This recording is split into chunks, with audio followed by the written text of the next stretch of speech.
अपने दर्शकों से ये बताना चाहूंगी कि जैसे हमने शुरुआत में बात की ना कि हमें निराश नहीं होना चाहिए, हमें जीवन में आगे बढ़ते रहना चाहिए। एक दिन हमको अपने लक्ष्य की प्राप्ति जरूर हो जाएगी।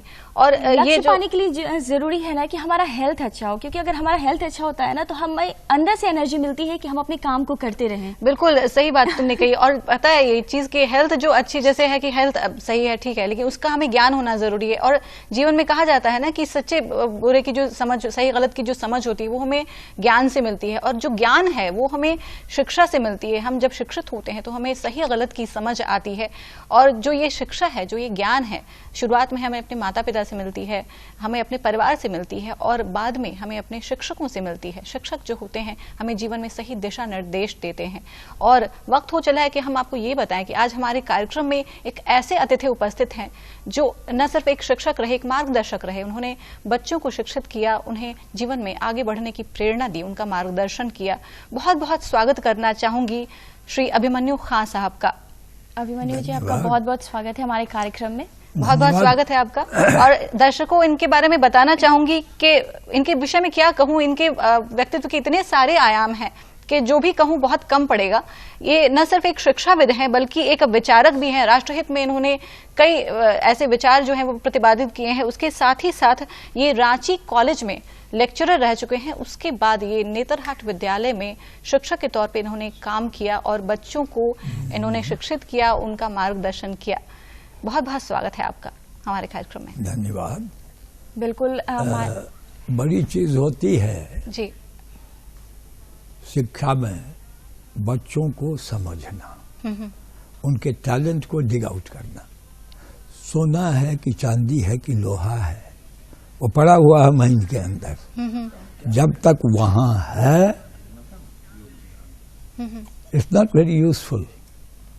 उसको आप निकालते हो, चमकाते हो, हीरा है तो काटती हो, and then it becomes shining, marketable, और उसका बहुत वैल्यू बढ़ जाता है। तो आपके भीतर जो प्रतिभा छुपी हुई है उस प्रतिभा को निकालना पहले, उसके बाद निखारना, ये शिक्षकों का काम होता है। क्या बात है, बहुत बिल्कुल अभिमन्यु जी, आपने बहुत ही अच्छी बात कही कि हमारे जो कह सकते हैं ना कि असल में शिक्षक की क्या क्वालिटी होनी चाहिए, क्या खूबी होनी चाहिए, ये आपने बात किया। आपसे ये पूछना चाह रहे थे कि योग बिहान में जाने से पहले हम अध्यापन के विषय में कुछ बातें कर रहे थे, तो शिक्षण के विषय में कुछ और हमें बताएं कि क्या है अध्यापन, क्या है शिक्षण। शिक्षण तो मैंने कहा, जैसा पहले ही भी कहा है कि टैलेंट, प्रतिभा जो है व्यक्ति की, वही उसको निखारती है, और वह प्रतिभा दबी हुई रहती है, उसको ऊपर लाना है, दिशा देना है, निखारना है। शिक्षण वही है। किंतु निखरे केवल अपने लिए नहीं, वह निखरे अपने लिए भी और समाज के लिए भी। इसलिए वैदिक ऋषियों की जो शुरुआत होती थी सहनाववतु से, सहनौ भुनक्तु सह वीर्यम करवावहै, कोऑपरेटिव लिविंग है ये। सहयोग, प्रेम, स्नेह, वात्सल्य, इसको समझें, इस तत्व को समझें। लोग कहते हैं नेगेटिव एंड पॉजिटिव होता है, और नेगेटिव पॉजिटिव मिलके दुनिया चलाती है। बिल्कुल सही। ऋण नहीं रहे तो धन का कोई महत्व नहीं है। आज कल शायद आप ही के कार्यक्रम में या कहीं हमने होलिका दाह करा रहे थे लोग किसी कार्यक्रम में, उसमें देखा जय होलिका माँ। मुझे आश्चर्य नहीं लगा, लेकिन लोगों को आश्चर्य लगा होगा कि होलिका जो राक्षसी थी जल गई, जलाने के लिए आई थी प्रहलाद को। तो फिर जो राक्षसी है उनकी जयकार कैसे क्यों हो रहा है? इसने मुझको इफेक्ट किया, तुरंत उत्तर मिला कि जयकार तो उनका होना ही चाहिए। अंधेरे के बिना प्रकाश का कोई अस्तित्व नहीं है। बहुत सही। दोनों एक दूसरे में अंतर्भुक्त है और दोनों का सहयोग लेके ही संसार चलता है। शिक्षक जो है उसी तरीके से जो बच्चे हैं उनके जीवन में प्रकाश फैलाते हैं, उजाला करते हैं उनके जीवन जी, अंधेरे को उजाले में परिवर्तित करते हैं, और जहां आवश्यकता हो वहां उसे थोड़ा सा दिशा निर्देश देते हैं, डायरेक्ट करते हैं कि कहाँ फोकस करना चाहिए। बिल्कुल। जी। हम आपसे जानना चाहेंगे कि जो शिक्षा व्यवस्था है हमारी, तो हर इंसान चाहता है कि वो शिक्षित हो, लेकिन कई जगह हमें देखने को मिलता है कि अभी भी शिक्षा को उतना महत्व नहीं दिया जाता है। आप इसके बारे में क्या कहेंगे? अभी तो साक्षरता अधिक है, शिक्षा कम जी। है।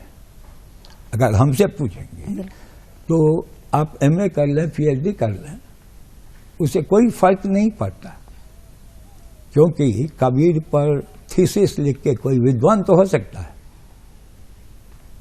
डिलीट पा सकता है, कबीर नहीं हो सकता। उसके लिए जिस अनुभूति की आवश्यकता है, जिस अनुभव की आवश्यकता है, जिस आत्म प्रवेश की आवश्यकता है, उसकी कमी रह जाती है। जो पहले थी अब आ गया PT, फुटबॉल खेलिए, वॉलीबॉल खेलिए, हॉकी खेलिए, दैट इज इम्पॉर्टेंट। योग के माध्यम से ध्यान कीजिए, पहले 1 घंटे का टाइम दीजिए, उसके बाद आप पढ़िए। तो क्या होता है, आपने टॉर्च तो देखा है ना, टॉर्च के ऊपर शीशा लगा हुआ होता है, शीशे को हटा दीजिए, उसकी जो शक्ति है, उसकी जो प्रकाश की शक्ति फैलने की, वो फैल जाएगी, छितरा जाएगी। शीशा लगाइए, एक बिंदु पर आप उसको फोकस कर सकते हैं, केंद्रित हो जाएगा। जी। तो that is what it is. Mind, जिसको मस्तिष्क कहते हैं या दिमाग कहते हैं या मन कहते हैं, उसको एक जगह केंद्रित करने के लिए ही ध्यान की प्रक्रिया है। अच्छा अभिमन्यु जी, ये पूछना चाहूंगी कि जैसे शिक्षा में आपने अपना पूरा जीवन समर्पित कर दिया, तो क्या शिक्षा के क्षेत्र में शुरू से आपने जाने का सोचा था? कैसे हुआ, कैसे आप एक शिक्षक बने? ये तो कहते हैं कि man proposes and God disposes. Actually मेरे बारे में लोग सोचते थे कि ये IAS ऑफिसर जरूर बन जाएगा, लेकिन कुछ इतनी ट्रेजेडी आई कि फॉर्म भरने के बाद, तैयारी करने के बाद भी I could not reach the centre.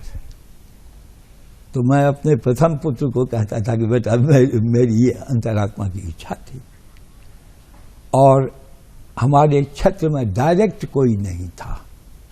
अच्छा।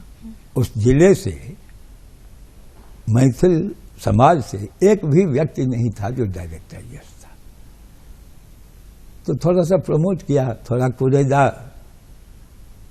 आ गया। अब मैं सोचता हूं, आप देखिए अंतर, उस समय जब नहीं जा सका, सेंटर पर भी नहीं पहुंच सका, तो एक शॉक लगा होगा। बिल्कुल। अब मैं सोचता हूं कि नहीं हुआ, ये फार बेटर हुआ, बहुत अच्छा हुआ। क्यों अच्छा हुआ कि आज हिंदुस्तान ही नहीं, हिंदुस्तान में तो है ही, कोई ऐसा स्टेट नहीं है जहां मेरे 5 पुत्र, जिनको मैं अपना शिष्य कहता हूं, विद्यार्थी कहता हूं, वो IAS या IPS में नहीं है। कोई ऐसा स्टेट नहीं। बहुत खूब, बहुत बढ़िया।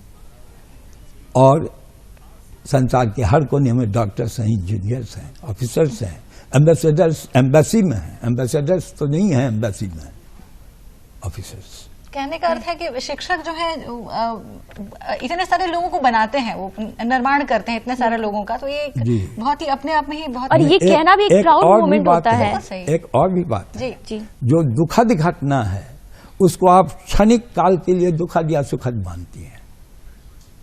मेरा कहना है कि मैं अगर फेल कर गया तो वो दुख था या सुख, इसको भी हम लोग समझेंगे। किसी भी घटना से हताश होने की आवश्यकता नहीं है। यही तो हमने, जैसे अंकिता ने भी शुरुआत में बोला था ना कि निराश जो हो जाते हैं वो नहीं होना चाहिए। बस सही। और कहीं ना कहीं हम कह सकते हैं ना अनुजा कि हमारे लाइफ में जो भी कुछ होता है ना, उसके पीछे कोई ना कोई पर्पस होता ही है, जो कि फ्यूचर, बिल्कुल हमें फ्यूचर में जाके उसके बारे में पता चलता है। क्योंकि आप नहीं दे पाए IAS की परीक्षा, लेकिन आपने इतने सारे अपने विद्यार्थियों को बनाया, जो कि आज कह सकते हैं ना कि हर कोने में है, जो कि बनना तो उनका भाग्य था। दिशा निर्देश हम लोगों ने दिया। वो कहा भी जाता है ना कि जो शिक्षक होते हैं वो हमारी संस्कृति के माली होते हैं, जो कि पौधों को सींचते हैं, उनको बड़ा करते हैं, उनको बनाते हैं। बात हो रही जी। लेकिन माली के पास आंख ना हो तो वो सौंदर्य नहीं देख सकेगा, और नाक ना हो तो सुगंध ही नहीं सुन सकेगा। बिल्कुल सही कहा। उसके पास दोनों चीज होनी चाहिए। बिल्कुल सही। बिल्कुल। हम आपसे जानना चाहेंगे कि अभी आपने बताया कि आपके कई सारे विद्यार्थी जो हैं वो कहीं अच्छे अच्छे पदों पर कार्यरत हैं, तो हम आपसे जानना चाहेंगे कि जब आपने शिक्षा कह सकते हैं कि जब आप शिक्षक के तौर पे कार्य करने लगे तो उस टाइम का एक्सपीरियंस कैसा था? कैसे स्टूडेंट्स के साथ इंटरैक्ट करते थे आप?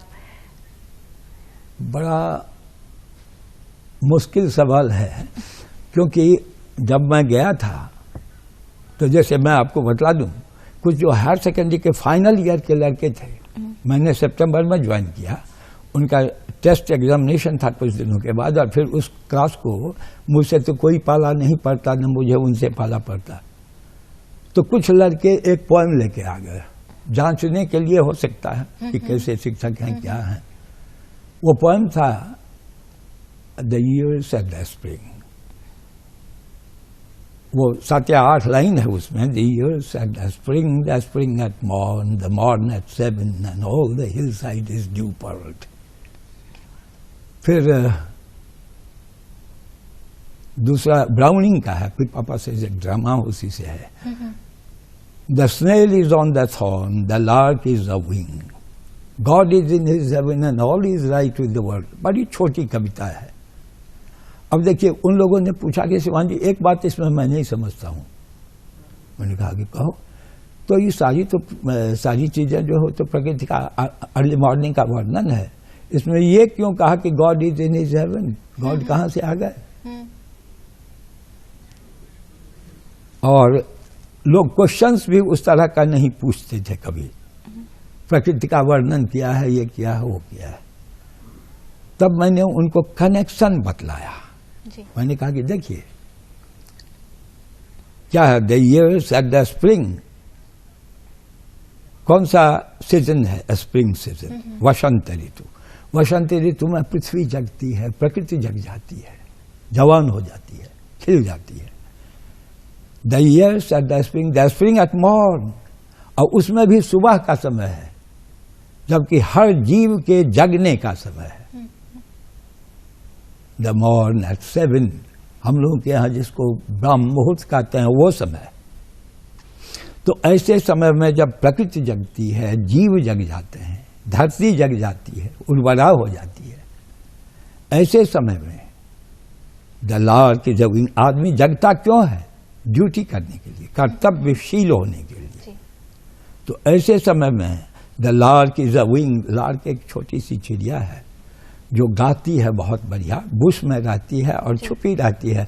दूसरी चिड़िया से वो अलग किस्म की है, लज्जालु है, थोड़ा सहमती है, डरती है। तो सब चिड़िया जग जाएगी तो उसके लिए मुश्किल होगा अपने फूड को खोजना।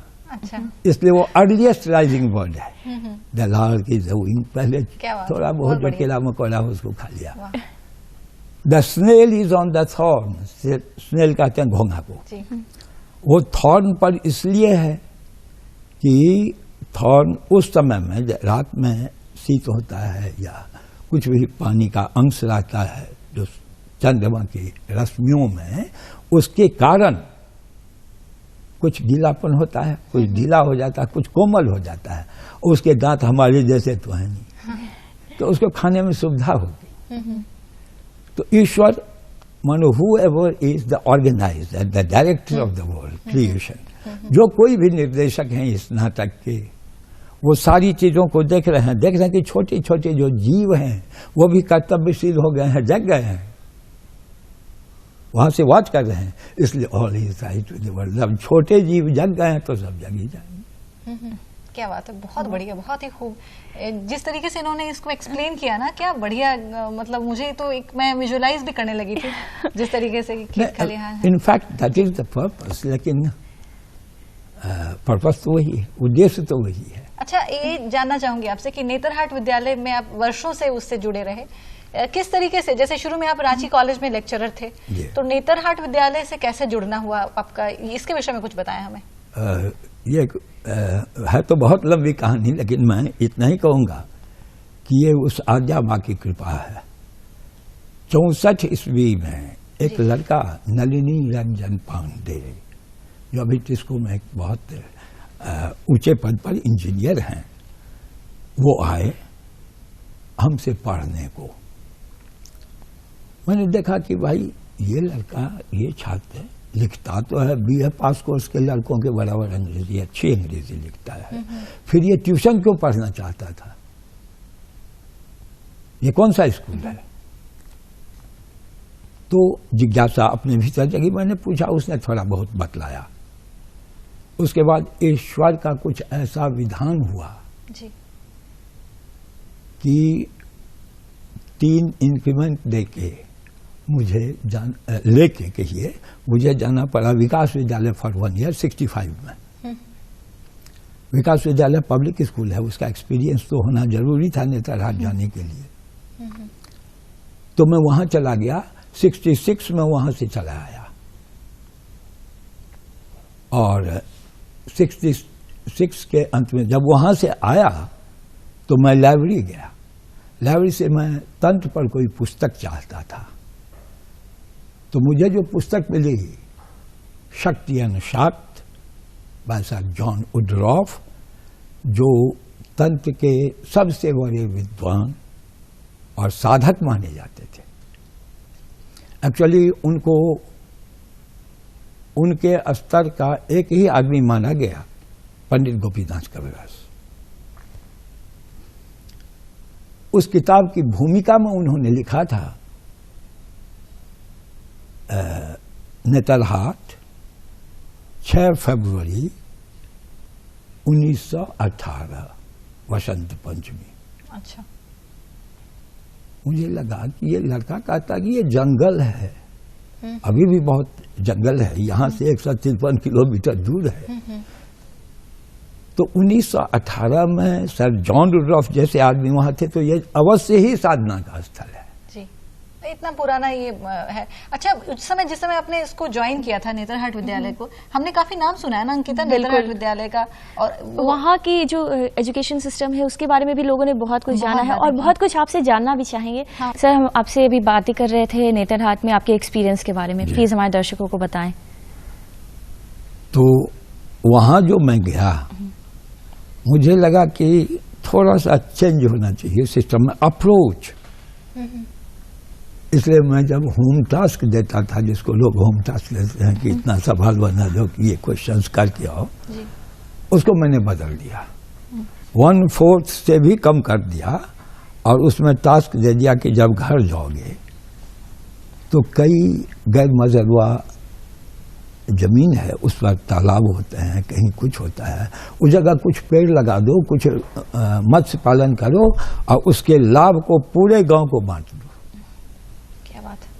गांव के लोगों से, उस समय में सिलेबस कुछ ऐसा था कि किताबें लगातार चल रही है, एक ही किताब, तो वो किताब कलेक्ट करके पुरानी किताबें अपने दरवाजे पर या कहीं एक लाइब्रेरी बनाओ, और जो गरीब बच्चे हैं उनको चौथाई दाम में या 8वां हिस्सा लेके, ये नहीं कि उसकी कीमत नहीं लेंगे, और उनको पढ़ने के लिए दो, ये इंस्ट्रक्शन दे दो कि भाई इसको खराब मत करना, दिल लगा के। तो अब जैसे बच्चों को जब ये काम देते थे, जैसे 2 महीने की छुट्टियां हुई, तो क्या बच्चे वो करते थे काम उस तरीके से? क्योंकि होता है ना कई बार भारी लगता है कि यार कैसे मैं आपको कहूँ कि कुछ एक तो ऐसा है, मेरे पास में वो चिट्ठी लेके नहीं आया जी। यहीं बख्तियारपुर का एक लड़का था, कई लड़के थे, मैं चिट्ठी देता था गार्जियंस को भी कभी कभी, और वैसे लड़कों को एक टास्क और देता था।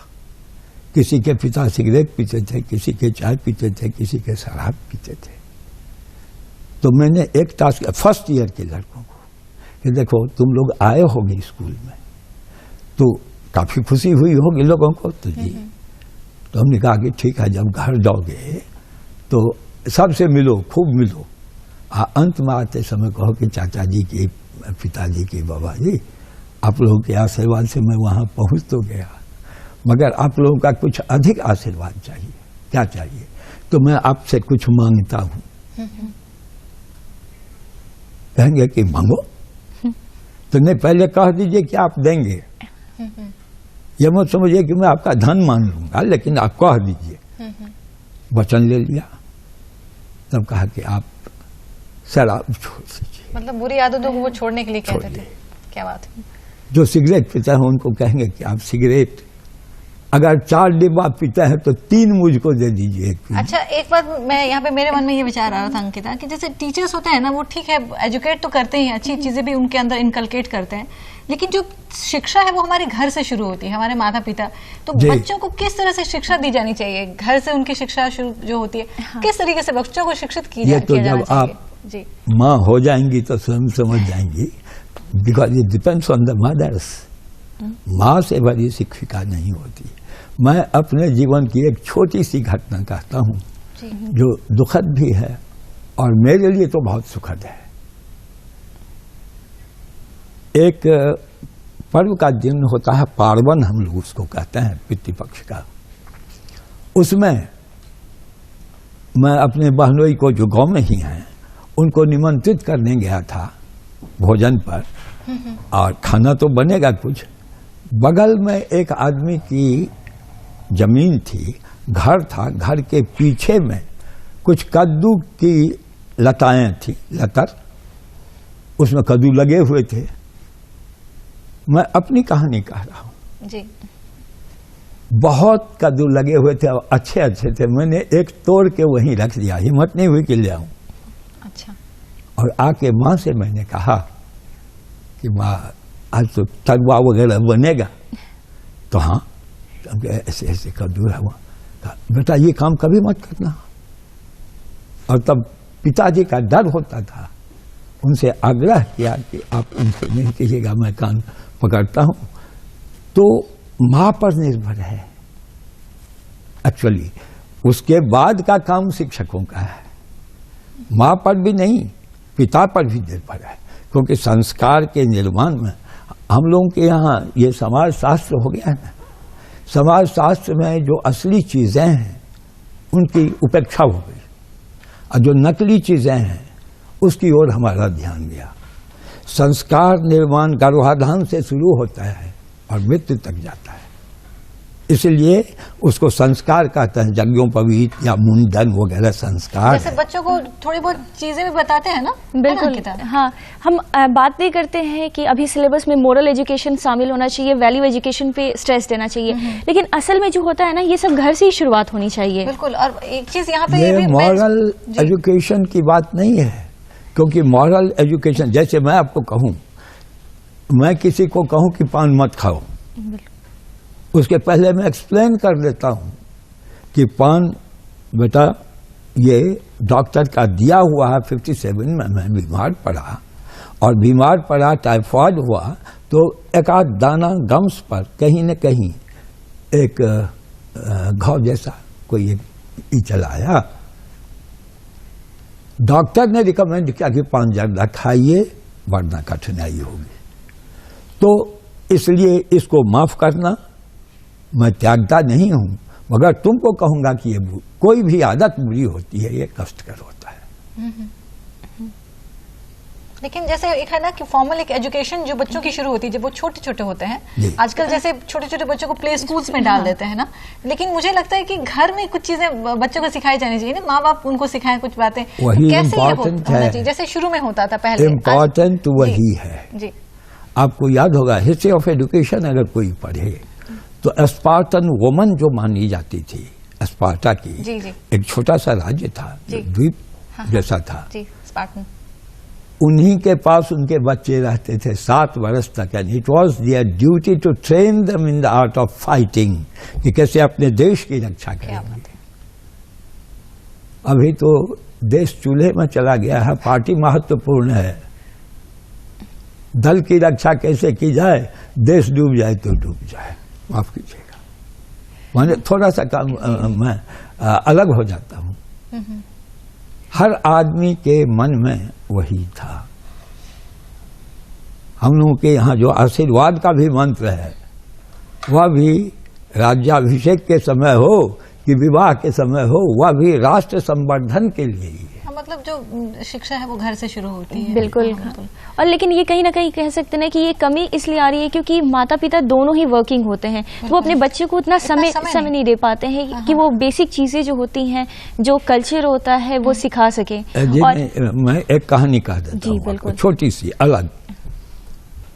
मॉरल एजुकेशन कभी इंक्लूड होना चाहिए या नहीं उसकी आवश्यकता नहीं है. You have to practise in your own life what you have to teach. अब तो उदाहरण देके नहीं सिखाएंगे. बिल्कुल. जैसे मैंने कहा कि कोई सिगरेट पीता है, तब किसी को अगर कहे कि सिगरेट पीना छोड़ दो, ये बुरी आदत है, असर पड़ेगा. तो मॉरल एजुकेशन देने वाले जो शिक्षक हैं या माता हैं कि पिता हैं या कोई भी व्यक्ति है, वह स्वयं क्या कर रहा है उसकी प्रतिक्रिया हो जाएगी. जी. बुरी प्रतिक्रिया होगी. बिल्कुल. मॉरल एजुकेशन देने की चीज नहीं है, संस्कार निर्माण करने की चीज है, और वो पहले अपने को निर्मित करना. मुझे लगता है कि जैसे मैंने भी कहीं ये पढ़ा था कि जैसे गांधी जी हैं, उनके पास एक माँ अपने बच्चे को लेकर आई और बोलने लगी कि मेरे बच्चे को बहुत चीनी खाने की बहुत आदत है और आप इसकी चीनी जो है वो छुड़वा दीजिए कृपया. तो गांधी जी ने उनको बोला कि आप कल आइए. उसके बाद उसको वो बार बार आती थी और उनको बार बार वो लौटाते थे. फिर एक दिन जब वो आई बच्चे को लेकर, तब उन्होंने गांधी जी ने उसको समझाया.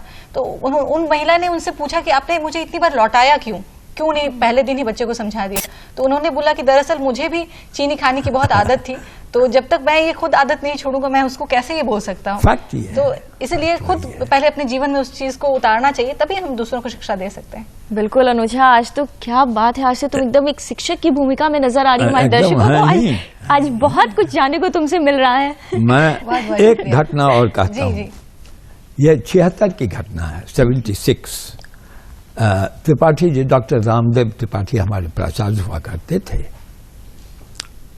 वहां मार्जक स्वीपर्स जिनको कहते हैं, मार्जक भी थे, वो लोग हड़ताल पर थे 9-10 दिन से. और मुझे किसी काम से जाना पड़ा था ऑफिस. तो प्रिंसिपल बात कर रहे थे बरसर से और हमारे मित्र जो लेबर इंचार्ज थे डॉक्टर गुफरान से, इनसे बात कर रहे थे. हम जो गए अपने काम से, तो उन्होंने कहा साहब बैठिए. हमने कहा कि सर क्लास है, इसके बाद ही आपकी समस्या आप कहिए, आप लोग विचार कर रहे हैं. तो समस्या ये है कि मार्जक लोग हड़ताल पर हैं और सारा बात ये क्लास वगैरह गंदा है, धूल पड़ी हुई है. हमने बस मैं समस्या का समाधान भेज देता हूँ. वो पुर्जा भी मेरे पास आज तक उनके मोहर के सहित लिखा हुआ मेरे पास है. मैंने लिखा इतना ही, पहले लड़कों को कह दिया कि देखो मैं लिखने जा रहा हूं, तुम सहमति जताओगे तो कह देना. मैंने लिखा, प्राचार्य मुझे आश्चर्य लगता है कि जिस विद्यालय की स्थापना ही इस राज्य से और राष्ट्र से गंदगी को बाहर फेंकने के लिए हुआ, भीतर और बाहर की, वो विद्यालय स्वयं गंदा है मार्जकों के हड़ताल के कारण. इसलिए मेरा आग्रह है कि मुझे 2 डस्टबिन और 2 झाड़ू इशू कर दिया जाए, निर्गत करने का आदेश दिया जाए. हम लोग अपने कमरे की सफाई कर लेंगे. और उसके बाद सेवा दल का निर्माण हुआ. लड़कों ने तुरंत अपनी स्वीकृति दे दी और सेवा दल का निर्माण हुआ. उसकी बड़ाई से वो भरा हुआ है वहाँ का मैगजीन, जिसको लोग पाक्षिक कहते थे. 1 वर्ष तक वो काम करता रहा. वर्कशॉप है हम लोगों का, उसका जो दीवार है वो लड़कों ने अपने हाथ से बनाया, किसी मिस्त्री की सहायता नहीं. इसीलिए मुझे लगता है कि नेतरहाट जो स्कूल है इसका नाम भी कुछ इसी वजह से था कि डिसिप्लिन जो है, अनुशासन वहाँ की बहुत बड़ी खूबी थी. और अनुजा, एक और जो खास बात है ना कि शिक्षक जो होते हैं ना वो एक लीडर की भूमिका में होते हैं. और जो लीडर होता है ना वो अगर उसमें सारी पॉजिटिव क्वालिटीज होती है ना तो वो अपने स्टूडेंट्स को अच्छे से लीड कर सकेगा. और तभी जाकर के ना वो जो डिसिप्लिन की बातें होती है, पंक्चुअलिटी की बातें होती है, वो सही में कह सकते हैं ना कि वो इम्प्लीमेंट हो सकता है. बिल्कुल सही कहा. हम आपसे और भी बहुत कुछ जानना चाहेंगे. नेतरहाट में आपके बहुत सारे एक्सपीरियंसेस है और मुझे लगता है कि हमारे दर्शकों को भी काफी एंजॉय कर रहे होंगे ये सब जान करके. बिल्कुल सही कहा. अच्छा अभिमन्यु खान साहब, बातें तो हम टीचिंग के विषय में, शिक्षण के विषय में करेंगे ही. ये भी आपसे जानना चाहूंगी कि आपके विषय में हम ये जानते हैं कि आप किताबें लिखते हैं, तो इसके विषय में कुछ बताएं कि किताबें कैसे आपने लिखना शुरू किया, लिखने में कैसे रुचि हुई आपकी? एक्चुअली किताब लिखने मुझे नहीं आता, साफ कहूँ. किताब लिखने का मतलब है कि कोई बहुत लंबी किताब लिख रहे हैं, व्यास जी जैसी पुराण लिख रहे हैं इतनी मोटी, तो वो हमने कभी पसंद ही नहीं किया जी. छोटी कविताएं, और कविताएं लिखी नहीं जाती हैं, वो लिख जाती हैं. उसका एक क्षण होता है जो जिसमें वो कविता आपसे आप लिखी चली जाती है। फैक्ट ये है कि मेरी वो तो निकली नहीं है अभी, क्षण और अनुभूति करके मेरी बहुत सारी कविताएं हैं। मैं भोजन कर रहा हूँ, भाव आ रहा है, मैंने कहा कि इसको लिख दीजिए, तो पत्नी लिख लेती थी, मैं कहता चलता था कर रहा हूँ भोजन। जैसे मान लीजिए मैं दो कह देता हूँ, मैथिली की कविता है एक कि आए एक गिरगिट, गिरगिट कहते हैं एक छिपकली को, हमरा दिस एना ताकलक जना हम ही सीलिंग से उनता लटकल। छोटी सी कविता है, एक क्षण है, एक अनुभूति है। अब इस पर लोग अपना अपना विचार दें। दूसरी कविता थी नियति, उसका शीर्षक है नियति। संजय कौरवक दुर्गति कौरवक कुलक्षा से पांडवक दुर्गति धैर्य, सब कहानी धृतराष्ट्र कर सुनबैत रहलैन। माने पूरी कविता याद नहीं है, परंच धृतराष्ट्र आंध्रक आंध्र रह। क्या बात है, बहुत बढ़िया, छोटी सी चीज। जी जी बिल्कुल। तो ऐसे ही ये क्षण की चीज होती है। आपने टैलेंट की बात की थी, तो उसी टाइम में ये जो मेरा कॉपलेट्स है जी, इसमें 4-5 ऐसे टैलेंट पर ही आ गया, मैंने निकाल के रख लिया था। Talent like very gold is nothing but dust. Use it well and never allow it to rust. जंग नहीं लगे। क्या बात है, बहुत बढ़िया। Some have talent for painting, some others for song, but most of them have the talent to go all wrong. क्या बात है। टैलेंट तो है, अब टैलेंट का मिसयूज कर रहे हैं। बिल्कुल सही। जो कलयुग का धर्म है, ये तो डेमोक्रेसी है, जहां मैं मानता हूं, मुझको अलग थोड़ी सी कह दूंगा, बुरा भी लगेगा लोगों को, कि हम लोग कभी स्वतंत्र रहे ही नहीं। पार्टी के कैंडिडेट को वोट देना है, पार्टी चुनता है, चाहे वो कोई भी हो, पढ़ा लिखा हो, अपढ़ हो, आपको वोट देना है, तो आपको बाध्य है वोट देने को। आप बिल्कुल। अभिमन्यु जी, ब्रेक से पहले हम आपसे आपकी रचनाओं के बारे में बातें कर रहे थे, आपकी कविताएं सुन रहे थे। हम चाहते हैं कि हमारे दर्शकों को आप एक हिंदी में कोई कविता जरूर सुनाएं। इसे आप कविता कहें, भजन कहें, जो भी कहें, वो कविता तो मैं लेके आया नहीं हूँ जी। ये जो आद्या शक्ति हैं, जिसको आप शारदा कहते हैं, सरस्वती कहते हैं, काली कहते हैं, लक्ष्मी कहते हैं, उन्हीं माँ से मैंने कुछ कहा है। ये मेरी पुस्तक है भावोद्गीत, इसमें उन्हीं से निवेदन किया है, आप सुन लें। हर वांग में तेरा ही स्वरूप, हर शब्द तुम्हारी आकृति है, हर ध्वनि प्रतिध्वनि तेरी पूजा, हर धर्म कर्म तेरा चरित्र। क्या है जो न तेरी स्तुति हो, क्या है जो न तेरा हो अर्चन, तुम स्मृति सिद्ध हो माँ मेरी, भावा तिरेक दर्शन पवित्र। हर शब्द तुम्हारी गीता है, हर कर्म महारामायण है, हर ध्वनि है गर्भित वेद ऋचा, हर मूर्ति तुम्हारा अंकन है। थोड़ा सा अलग करके मैं बतलाऊं कि तुलसीदास जी ने इसी चीज को कहा था वृंदावन में, कि तुलसी मस्तक तब नवे धनुष बाण लो हाथ, कृष्ण को। हम वो नहीं कहते। जब हर मूर्ति में तुम हो, तो तुम तो स्वयं दिखलाई पड़ रही हो, हर मूर्ति तुम्हारा ही रूप है, इसलिए हर मूर्ति तुम्हारा अंकन है।